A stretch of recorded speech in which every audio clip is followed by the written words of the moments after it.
उजाला live, खबरों का उजाला। Channel को लाइक और सब्सक्राइब करें और हमारी सारी महत्वपूर्ण खबरों को अपने मोबाइल पर पाएं।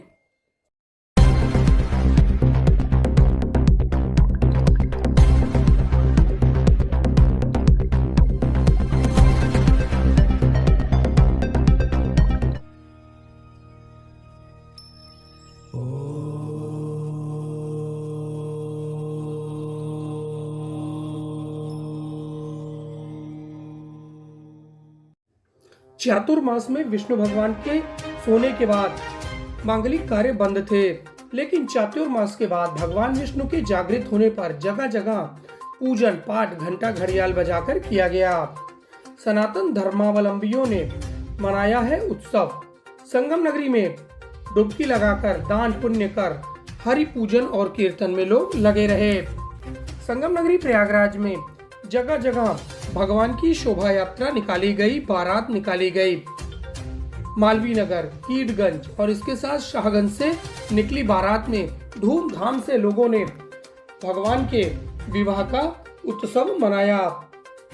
गाजे बाजे के साथ भगवान शालिग्राम की बारात निकाली गई। भगवान शालिग्राम व तुलसी विवाह का जगह जगह पर आयोजन किया गया। सनातन धर्मावलंबियों ने विधि विधान से तुलसी के पौधे का भगवान शालिग्राम से विधि पूर्वक विवाह कराकर सुख शांति और संपन्नता की कामना की। श्री आनंद बिहारी जी राधा कृष्ण मंदिर शाहगंज में पुजारी पंडित दिगंबर त्रिपाठी के निर्देशन में तुलसी शालिग्राम विवाह संपन्न कराया गया। भगवान शालिग्राम व माता तुलसी की शोभा यात्रा निकाली गई। बैंड बाजा ध्वज पताका के साथ निकाली गई शालिग्राम तुलसी विवाह महोत्सव समिति के संरक्षक अनिल गुप्ता, अध्यक्ष अमर वैश्य मुन्ना भैया, महामंत्री प्रमोद बंसल, उपाध्यक्ष रामजी अग्रहरी, मंत्री ओम प्रकाश चौरसिया, संगठन मंत्री गौरी शंकर वर्मा, प्रोफेसर जीसी त्रिपाठी, कौशल्यानंद गिरी सहित भारी संख्या में श्रद्धालु शामिल रहे। जगह जगह पर भगवान की शोभा यात्रा का उत्सव मनाया गया और भगवान का माल्यार्पण किया गया। इसके साथ ही मालवीय नगर से निकाली गई शोभा यात्रा में हरिओम साहू के निर्देशन में शोभा यात्रा जगह जगह से निकाली गई। मालवीय नगर, अतरसुइया, रानी मंडी से निकाली गई यह यात्रा पक्की संगत में संपन्न हुई, जिसमें भगवान शालिग्राम और तुलसी का विवाह कराया गया। इसके साथ ही कीटगंज में भव्य बारात निकाली गई, जिसमें बैंड बाजा ध्वज पताका के साथ साथ खड़खड़ बैंड ने धूम मचाया। इसके साथ ही माता काली का स्वांग भी सबको आकर्षित करता रहा। जगह जगह पर शोभा यात्रा का स्वागत किया गया। जगह जगह पर बारातियों का माल्यार्पण करके स्वागत करके बारात को विदा किया गया। इसके साथ ही अब शुभ विवाह का मुहूर्त शुरू हो गया है।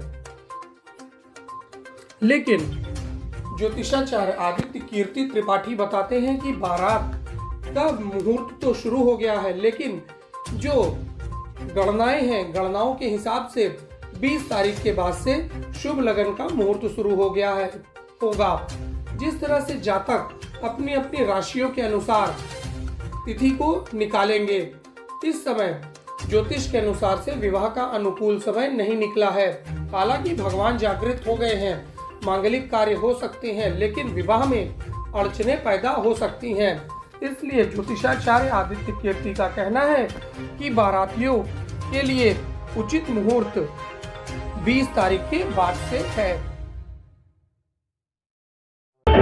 शोभा यात्रा महोत्सव के रूप में हम लोग ये शोभा यात्रा निकाल रहे हैं, जो भगवान श्री आनंद बिहारी जी महाराज विराजमान राधा कृष्ण मंदिर सब्जी मंडी शाहगंज प्रयागराज से उड़ करके और विभिन्न मार्गों से होते हुए मंदिर पर समाप्त होती है।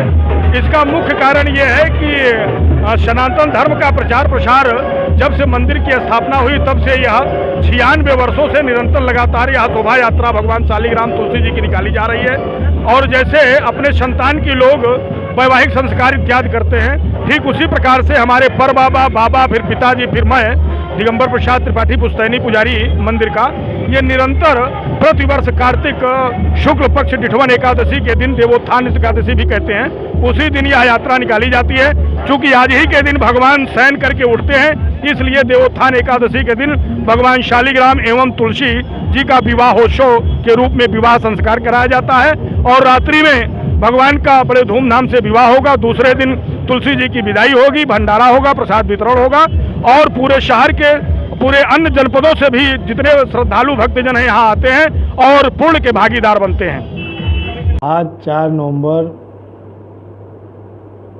तुलसी विवाह समिति के नेतृत्व में भगवान विष्णु की बारात रानी मंडी से उठाकर और राम भवन मुट्ठीगंज होते हुए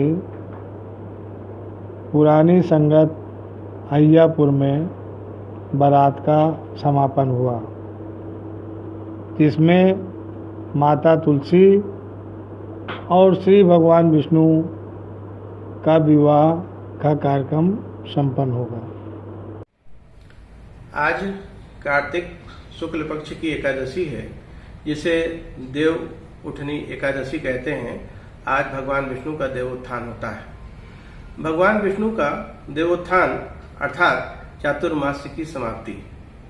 आज के दिन ही तुलसी का विवाह होता है। तुलसी जी का विवाह होने के कारण से बहुत से लोग आज के दिन से विवाह का कार्य प्रारंभ कर देते हैं। विवाह कार्य प्रारंभ होने के साथ ही यह भी देखा जाता है कि हमारे ग्रह नक्षत्रों की क्या भूमिका है। तो अभी ऐसा भी देखा गया है कि शुक्र ग्रह अस्त चल रहा है, तो शुक्र ग्रह का जो उदय है वो 20 नवंबर के बाद से प्रारंभ होगा। तो जो लोग देवोत्थनी एकादशी को तुलसी विवाह के साथ अपना विवाह करना चाहते हैं उनके लिए तो शुभ है, परंतु जो ग्रहों की दृष्टि आदि को देख करके विवाह करना चाहते हैं उनके लिए 20 नवंबर के बाद विवाह कार्य करना उचित होगा। पंडित आदित्य कीर्ति त्रिपाठी, ज्योतिष आचार्य, प्रयागराज।